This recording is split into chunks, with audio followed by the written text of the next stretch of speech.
Social media की दोस्ती ने ऐसे ली जान। 22 जून 2019 की सुबह पुणे शहर के पौष इलाके में स्थित मुड़वा की रहने वाली 40 वर्षीय राधा अग्रवाल घर से अपनी स्कूटी लेकर निकली थी।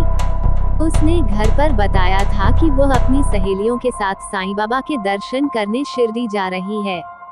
2 दिन में घर लौट आएगी।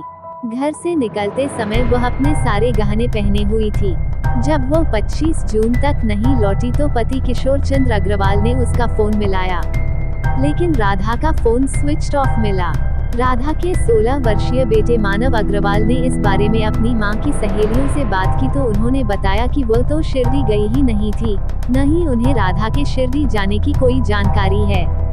राधा की सहेलियों से यह जानकारी मिलने पर परिवार के लोग परेशान हो गए। चूंकि उस दिन राधा अग्रवाल गहने पहन कर गई थी, इसलिए उनकी चिंता और भी बढ़ गई। 25 जून की शाम को ही मानव अग्रवाल अपने 3-4 सगे संबंधियों के साथ थाना मुड़वा पहुंच गया। उसने वहां मौजूद थाना प्रभारी संपतराव भोसले को अपनी मां के लापता होने की विस्तार से जानकारी दे दी। राधा अग्रवाल शहर के करोड़पति रियल एस्टेट कारोबारी किशोर चंद्र अग्रवाल की पत्नी थी। मानव अग्रवाल की बात सुनकर थाना प्रभारी भी आश्चर्य में पड़ गए कि आशा अग्रवाल आखिर अपनी मर्जी से कहां चली गई। बहरहाल उन्होंने राधा अग्रवाल की डिटेल्स लेने के बाद मानव को भरोसा दिया कि पुलिस उन्हें अपने स्तर से ढूंढने की कोशिश करेगी। चूंकि मामला एक प्रतिष्ठित परिवार की महिला से जुड़ा था, इसलिए थाना प्रभारी ने इसकी सूचना अपने वरिष्ठ अधिकारियों को दे दी। इसके बाद उन्होंने राधा अग्रवाल की गुमशुदगी की कार्रवाई शुरू कर दी। उन्होंने फोटो सहित उसका हुलिया पुणे शहर के सभी पुलिस थानों को भिजवा दिया। इसके अलावा उन्होंने मुखबिरों को भी लगा दिया। थाना प्रभारी ने मामले की जांच के लिए SI Amol Gawali, Swapnil Patil, head constable Kailash Chauhan, Nilesh Jagtap, Shrinath Jadhav, Amol Chauhan और एस.ए. काकड़े को शामिल कर एक टीम बनाई। पुलिस टीम अपने स्तर से राधा अग्रवाल को तलाशने लगी। जांच में पता चला कि राधा अग्रवाल शादी के पहले से ही खुले विचारों वाली थी। वो किसी प्रकार के बंधनों को नहीं मानती थी। शादी के बाद उसे परिवार भी वैसा ही मिला था। घर में उसे किसी प्रकार की कोई कमी नहीं थी। अभाव केवल एक ये था कि पति का ज्यादा संग नहीं मिल पाता था, क्योंकि पति किशोर चंद्र अग्रवाल अपने रियल एस्टेट कारोबार में ज्यादा व्यस्त रहते थे। एक बेटा था जो पढ़ाई कर रहा था। सोशल मीडिया पर रहने का शौक। राधा के पास भले ही रुपए पैसों की कमी नहीं थी, लेकिन वह पति का साथ चाहती थी जो उसे नहीं मिल पाता था। वो कसे हुए बदन की सुंदर महिला थी।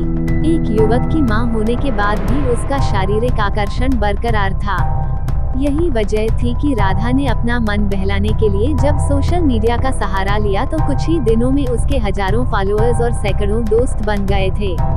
राधा ने घूमने के लिए एक स्कूटी ले रखी थी, जिससे वह अपने दोस्तों और सहेलियों से मिलने जाया करती थी।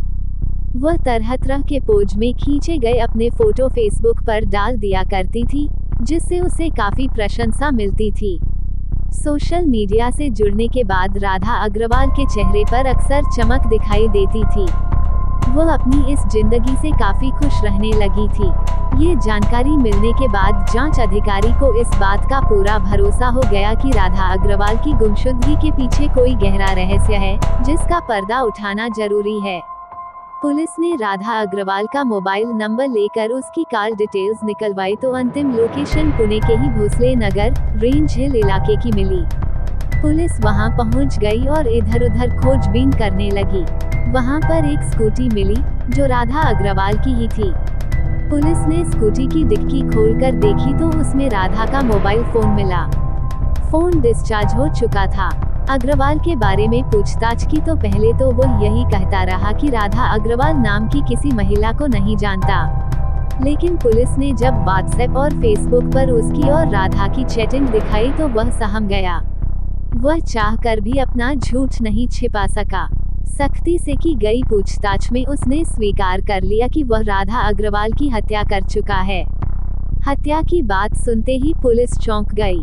आनंद से उसकी लाश के बारे में पूछा गया तो उसने बता दिया कि लाश ताम्हिनी के वर्षाघाट के जंगलों में है। हत्या करने के बाद वह उसके सभी गहने और नकदी ले भागा था। पुलिस को किसी भी तरह राधा अग्रवाल की बॉडी बरामद करनी थी। उसे संशय था कि कहीं जंगली जानवरों ने शव को नष्ट न कर दिया हो। इसलिए पुलिस आनंद निगम को लेकर 12 जुलाई 2019 को ताम्हिनी वर्षा घाट के जंगल में जा पहुंची। लेकिन जंगल में राधा अग्रवाल के केवल अस्थिपंजर और कपड़े मिले। उसका मांस जंगली जानवर नोच कर खा चुके थे।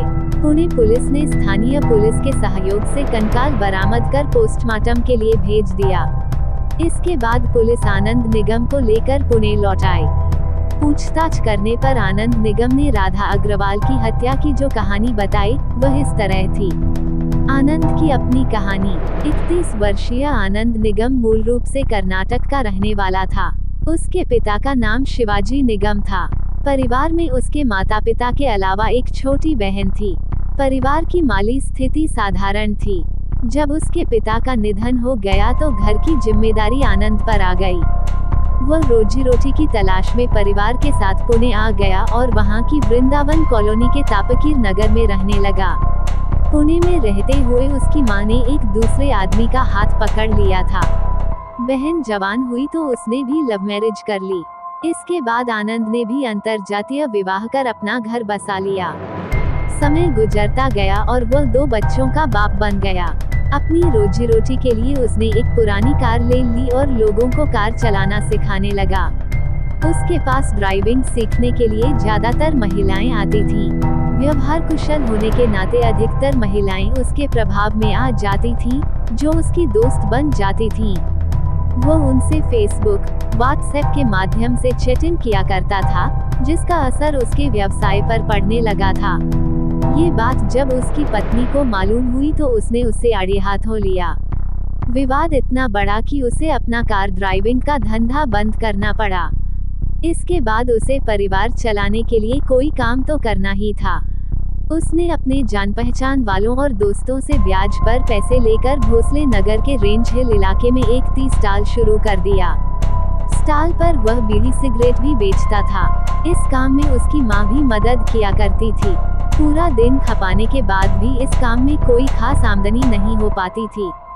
घर का खर्च भी बमुश्किल चलता था। ऐसे में उसे कर्ज उतारना भी मुश्किल हो गया था। नतीजा ये हुआ कि उसका कर्ज बढ़ते बढ़ते 2 लाख के करीब पहुंच गया। वो इसी चिंता में रहता कि कर्ज कैसे उतारे। आनंद सोशल साइट्स पर एक्टिव रहता था। एक दिन उसने फेसबुक पर राधा अग्रवाल का प्रोफाइल देखा तो उस पर मोहित हो गया। उसने बिना देर किए फ्रेंड रिक्वेस्ट भेज दी। राधा अग्रवाल ने भी आनंद निगम का फोटो देखते ही उसकी फ्रेंड रिक्वेस्ट स्वीकार कर ली। हालांकि राधा अग्रवाल और आनंद निगम की उम्र में काफी अंतर था। राधा अग्रवाल आनंद निगम से करीब 10 साल बड़ी थी, लेकिन दोनों को इससे कोई फर्क नहीं पड़ा। कुछ दिनों की चैटिंग के दौरान दोनों में गहरी दोस्ती हो गई और धीरे धीरे वे एक दूसरे के करीब आने लगे। राधा अग्रवाल के पास पैसों की कमी नहीं थी। खर्च करने के लिए उसके पास पैसा ही पैसा था, जबकि कहीं आने जाने के लिए स्कूटी थी। वो आनंद निगम के संपर्क में आकर कुछ इस प्रकार फिसली कि अपनी मर्यादा की लक्ष्मण रेखाओं को भी लंघ गई। जब भी मौका मिलता दोनों पुणे शहर के किसी भी होटल में जाकर मौज-मजे कर लेते थे। समय अपनी गति से चल रहा था। राधा अग्रवाल अब पूरी तरह से आनंद निगम पर आंख मूंद कर भरोसा करने लगी थी। आनंद निगम उससे जो भी कहता उसे वह तहे दिल से स्वीकार करती थी। आनंद निगम को जब इस बात का पूरा यकीन हो गया कि राधा पूरी तरह उसकी दीवानी है, तो उसने अपने ऊपर चढ़े कर्जे को उतारने की एक खतरनाक योजना तैयार कर ली। वैसे तो राधा अग्रवाल 1-2 लाख रुपए उसे ऐसे ही दे सकती थी, लेकिन आनंद अपने ऊपर किसी प्रकार का बोझ नहीं रखना चाहता था। इससे रिश्ता खराब होने पर राधा अग्रवाल भी उससे अपना पैसा मांग सकती थी। यही सब सोचकर वह सिर्फ अपनी योजना पर ध्यान देने लगा। योजना को अंजाम देने के लिए एक दिन उसने राधा से कहा, राधा, तुम इतनी खूबसूरत हो कि अगर किसी मैगजीन में तुम्हारे फोटो भेजे जाएं तो वे कवर पेज पर छप सकते हैं। ये सुनकर खुश होते हुए राधा बोली, सच? हाँ, क्या तुमने अपने फोटोजेनिक चेहरे को कभी गौर से नहीं देखा? आनंद बोला, देखो, मैं चाहता हूँ कि किसी नेचुरल जगह पर तुम्हारा फोटो शूट करके फोटो मैगजीन वगैरह में भेजे जाएं। ठीक है, मैं इसके लिए तैयार हूँ, राधा बोली। तो ठीक है, तुम कल अपने सारे गहने पहन कर आ जाओ, हम पुणे से कहीं दूर चलेंगे। राधा उस पर आंखें मूंद कर भरोसा करती ही थी, इसलिए 22 जून की सुबह अपने सारे गहने पहनकर घर से निकली। घर वालों से उसने कह दिया कि वो अपनी सहेलियों के साथ स्कूटी से साईं बाबा के दर्शन करने शिरडी जा रही है, 2 दिन में लौट आएगी। इसके बाद वह स्कूटी लेकर आनंद द्वारा बताई गई जगह पर पहुंच गई। आनंद वहां पहले ही खड़ा था। वहां से आनंद ने राधा की स्कूटी संभाली और राधा उसके पीछे चिपक कर बैठ गई। राधा छली गई ग्लैमर के चक्कर में। दोनों आपस में हंसी मजाक करते हुए कब पुणे से 80 किलोमीटर दूर निकल गए, पता ही नहीं चला। और जब पता चला तो वह ताम्हिनी के वर्षाघाट के जंगलों में पहुंच गए थे। आनंद निगम को अपनी योजना के अनुसार वह जगह उपयुक्त लगी। उसने स्कूटी एक तरफ खड़ी कर दी। इसके बाद उसने राधा से फोटो सेशन के लिए तैयार होने को कहा। राधा अग्रवाल खुशी खुशी अपना फोटो सेशन कराने के लिए तैयार हो गई। सड़क से कुछ दूर जंगल में जाकर आनंद अलग-अलग एंगल से उसके फोटो खींचने लगा। फिर आनंद ने राधा से 1-2 हॉरर फोटो खींचने के लिए अनुरोध किया। हॉरर फोटो सेशन करने के लिए आनंद ने राधा की सहमति से पहले उसकी आंखों पर पट्टी बांधी, फिर उसके हाथ पैर बांधकर फोटो खिंचवाने को कहा। राधा उसके कहने के अनुसार करती रही। हाथ पैर बांधने के बाद आनंद ने उसके सारे गहने उतारकर अपने पास रख लिए। इसके बाद उसने साथ छिपा कर लाए गए तेज धारदार चाकू से राधा अग्रवाल का गला रेत दिया। राधा अग्रवाल की एक मार्मिक चीख निकलकर निर्जन जंगल में खो गई। राधा अग्रवाल की हत्या करने के बाद आनंद निगम ने उसका मोबाइल फोन स्कूटी की डिक्की में रख दिया। उसके हैंडबैग से नोटों से भरा पर्स निकाल लिया और स्कूटी लेकर पुणे की तरफ लौट पड़ा था। ताम्हिनी वर्षा घाट से कुछ दूर आनंद ने पर्स से सारे पैसे निकालने के बाद उसे भी फेंक दिया। इसके बाद वह घोरपेड़ फाटक पर आकर एक पान की दुकान पर रुका। वहां पर उसने एक सिगरेट पी। वहां से आनंद निगम अपने घर न जाकर सीधे अपने 30 स्टाल पर पहुंचा। उस समय रात का 1 बजा था। चारों तरफ सन्नाटा था। उसने राधा की स्कूटी अपने 30 स्टाल के पीछे खड़ी कर चाकू 30 स्टाल के अंदर छिपा दिया। फिर वह निश्चिंत होकर अपने घर चला गया। 2 दिन निकल जाने के बाद राधा अग्रवाल के लूटे गए गहनों में से 7 तोले सोने के गहनों को वह अपने एक रिश्तेदार के यहाँ छिपा कर रखाया। बाकी बचे गहनों को ज्वेलर्स के यहाँ बेचकर अपना कर्ज उतार दिया। इतना करने के बाद वह पुणे शहर को छोड़कर कर्नाटक में अपने गांव निकल गया। आनंद निगम से विस्तार से पूछताछ करने के बाद पुलिस ने उसकी निशानदेही पर हत्या में इस्तेमाल चाकू और राधा अग्रवाल के गहने बरामद कर लिए। उसे भादमवी की धारा 302, 201, 363, 364 1 के तहत गिरफ्तार कर कोर्ट में पेश किया, जहां से उसे पुणे की यरवड़ा जेल भेज दिया गया।